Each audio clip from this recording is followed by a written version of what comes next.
dalam cerita atau mengarangnya. Dia suka melamun, dan di masa kanak-kanaknya, dia akan menciptakan dunia imajinatif berdasarkan buku favoritnya. Masa kecil Anna Freud tidak terlalu bahagia.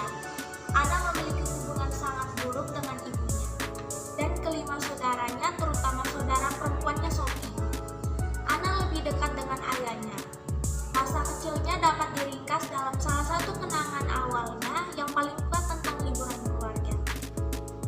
Anna menyelesaikan pendidikannya di Contentuism di Wina pada tahun 1912 dan pada tahun 1914 Anna Freud memulai magang mengajar. Dia akan menghabiskan 6 tahun berikutnya bekerja sebagai asisten guru di sekolah lamanya. Untuk menghargai dirinya sendiri, karena lulus ujian masuk magang, dia melakukan perjalanan ke Inggris. Dia berada di Inggris ketika Perang Dunia Pertama pecah. Pemerintah Inggris dengan tergesa-gesa memberlakukan pembatasan terhadap hak dan pergerakan orang asing, dan Anna harus mendaftar ke polisi sebagai musuh asing. Dia harus kembali ke Wina. Anna Freud dilatih sebagai guru selama Perang Dunia Pertama. Wina selalu mengalami kekurangan pangan dan sedikit bahan bakar untuk pemanas. Murid-muridnya menunjukkan fantasi yang biasa tentang orang tua mereka, tetapi melalui media makanan. Dia segera mendapatkan reputasi sebagai guru yang berbakat dan penuh kasih sayang.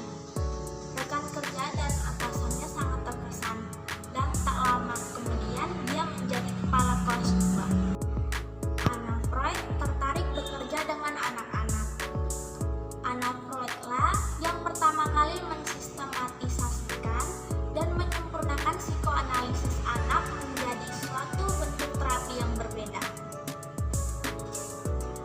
Anna Freud hampir tidak pernah menggunakan sopa psikoanalitik ketika menangani anak-anak.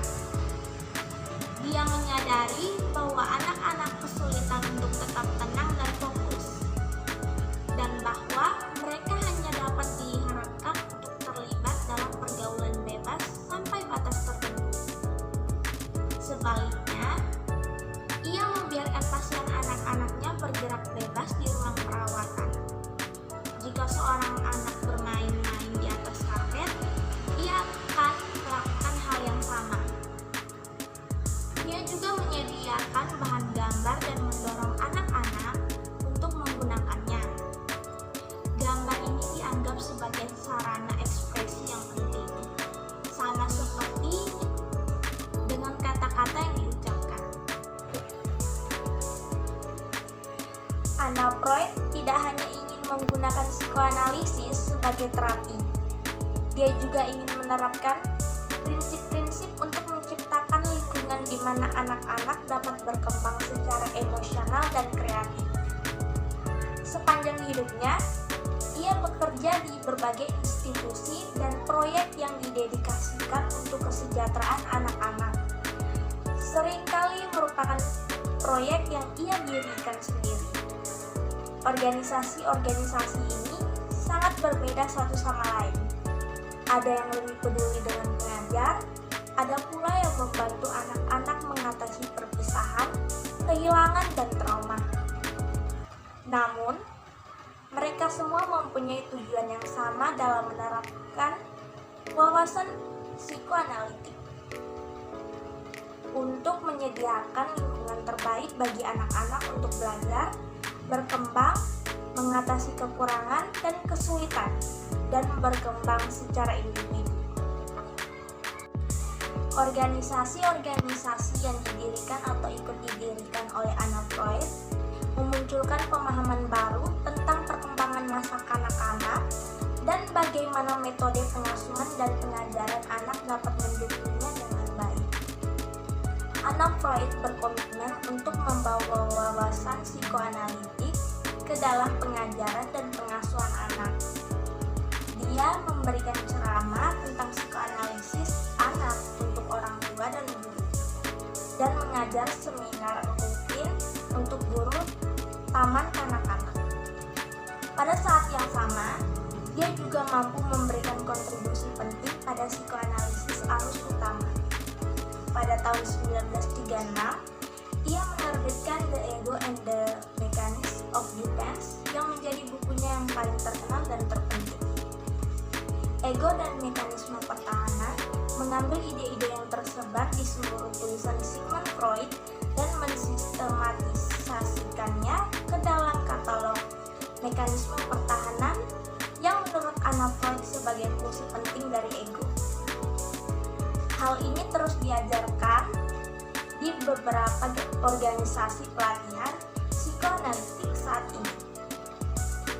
Beberapa kontribusi penting menyusul termasuk Anak Kecil di Masa Perang 1942, Bayi Tanpa Keluarga 1944, Normalitas dan Patologi pada Masa Kecil 1965. Dari tahun 1950-an hingga akhir hayatnya, Anna Freud rutin bepergian ke Amerika Serikat untuk memberi kuliah, mengajar, dan mengunjungi teman-temannya. Selama tahun 1970-an, dia prihatin dengan masalah-masalah dalam menangani anak-anak yang kekurangan emosi dan kurang beruntung secara sosial, dan dia mempelajari penyimpangan dan keterlambatan perkembangan. Di Yale Law School, dia mengajar seminar tentang kejahatan dan keluarga.